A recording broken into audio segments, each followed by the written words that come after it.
Les trains changent d'horaire un peu partout en France.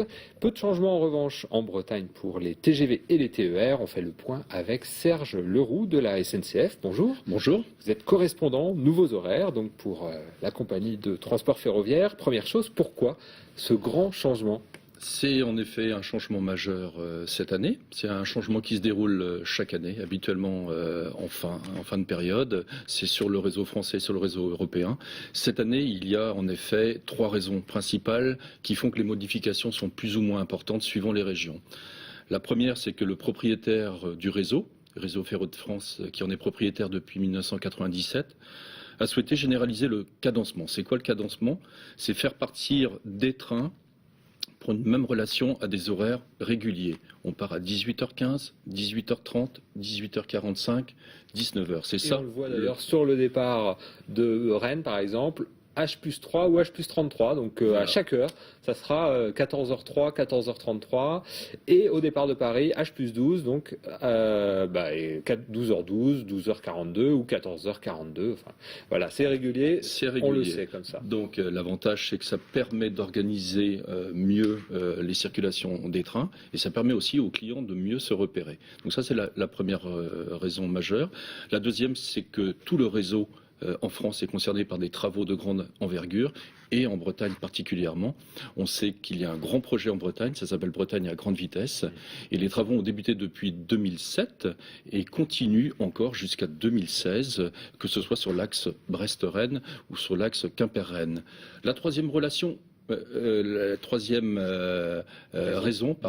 elle nous concerne un peu moins, c'est le lancement du TGV Rhin-Rhône, mais qui débute lui aussi le 11 décembre et qui va quand même impacter le réseau sur l'intégralité de la France. C'est un réseau, donc si un train part à une heure donnée, il entraîne beaucoup d'autres horaires.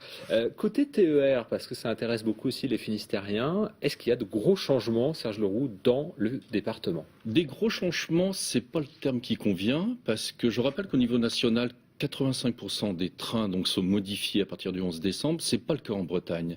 En Bretagne, 50% des trains ne voient pas leur horaire modifié. 30%... Rien ne change pour la moitié des trains. Rien ne change pour la moitié des trains. Pour 30%, c'est une modification inférieure à 5 minutes.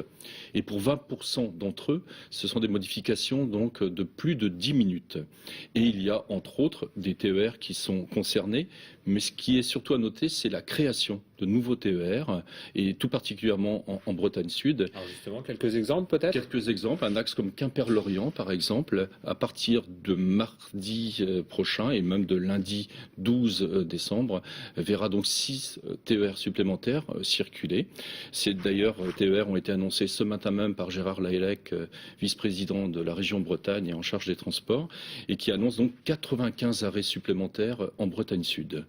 Donc de quoi faire la route. Est-ce que pour le Nord, il y a aussi donc plus de dessertes ? Alors le Nord est moins concerné sur ce changement d'horaire.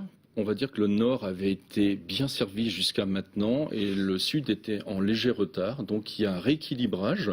Dans le Nord, concrètement, il y a des modifications avec un TER supplémentaire qui va jusqu'à Morlaix et une attente très forte des Landernéens, entre autres avec un TER retardé le soir. Serge Leroux, merci. On rappelle qu'on peut se renseigner donc pour les nouveaux horaires sur ces différentes adresses internet ter-sncf.com/Bretagne ou sncf.com tout simplement. Il y a même une adresse mail pour les demandes particulières, horaire 2012 en Bretagne, @sncf.fr. Merci Serge Leroux.